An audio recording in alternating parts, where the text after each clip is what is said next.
so everybody's going to different places. We're going to talk about some of the guys that are in new teams and discuss whether or not we are okay with it. Starting with the guy who was a splash brother. I feel like we can no longer call him that. Klay Thompson is now a Mav. And this might be the weirdest one of them all, I'm not going to lie, because we just always have associated him with one team. So are you okay with this change?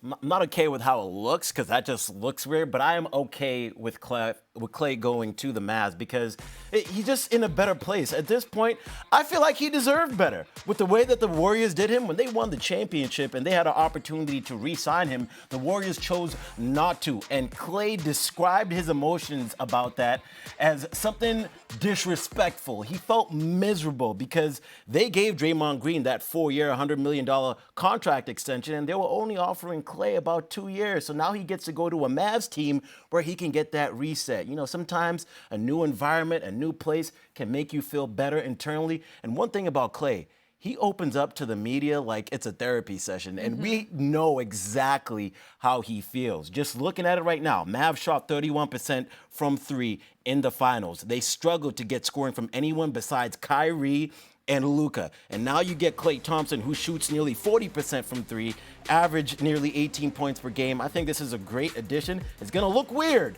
but I'm happy for Klay to get out of that situation. I will say it doesn't look as weird as it should look with him in that Mavs jersey because I feel like it's very similar to Warriors colors in some ways. So it doesn't look as odd, but just saying Mavericks across his chest is very odd. And I will say I am going to very much miss him riding his boat during the off days because, well, there is a lake somewhere in Dallas. I don't know. I feel like he just can't take his take his time out on the lake as much as he love would to the see ocean. Okay, let's go to the next one. Paul George is now a 76er. He hyperextended his knee during the preseason, so he won't be playing. However, now that he's with Embiid and Maxey, this is kind of a super team, but how do you feel about him in Philly? I like this addition as well. This is a similar situation with Klay where the Clippers, if they really wanted to, they could have kept Paul George. And he had conversations about this all year with Kawhi Leonard on knowing what needs to happen to keep him with the Clippers.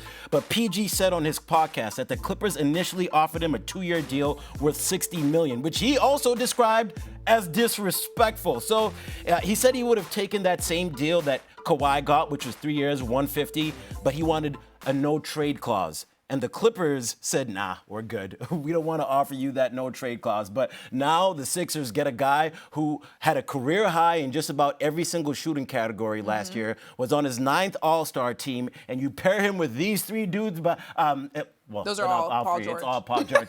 Well, where's Embiid? Where's Maxey? And then there's George. But it's going to be a great combination. I'm excited to see it. Okay, I do want to say, just acknowledge the fact that we just saw his son. That was so precious with him in the media days. Very adorable. It is very interesting. Hopefully, the availability of those two guys, Embiid and PG, is consistent so they can actually make a run for a championship or at least challenge the Celtics in the East. We'll see exactly what they do. And we're going to have Shams on soon. He's going to address the new investigation that the NBA is having on the Sixers because they've already come out and said that we don't expect Embiid to play much back-to-backs and we don't expect PG to play much back-to-back. So we'll see how that goes in terms of health. They're aging. Yeah. All right, let's go to another team in the East that got another guy, and this looks weird. This was honestly one of the most shocking moves, I feel like, during the offseason, the fact that Cat will now be a Knick, breaking up the Nova Knicks. So how do you feel about Cat in New York? I love this one as well. When you think about trading Cat for Julius Randle, you're trading a guy who was so ball dominant in Julius Randle for a guy like Cat who can catch and shoot. Just a quick stat, 74% of Towns' field goals were assisted, 51% for Randle. So now you get Cat on this team where he's a 7-foot shooter, can rebound. You pair him with Tibbs again, a head coach that he already had in his career. And now it's going to look like a whole new Knicks team. But it'll take some time to establish some chemistry because they ran into a buzzsaw in the Celtics on opening night. So I think the Knicks will do better, and it's a good addition. How about you?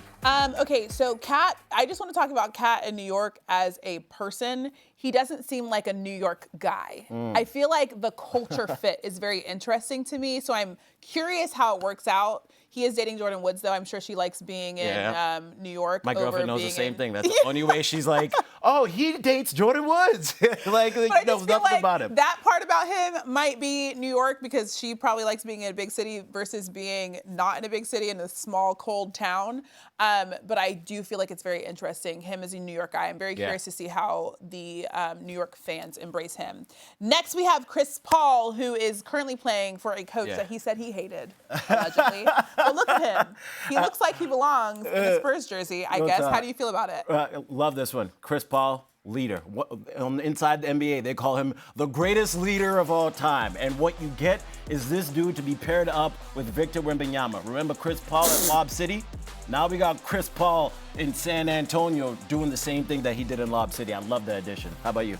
That looks ridiculous.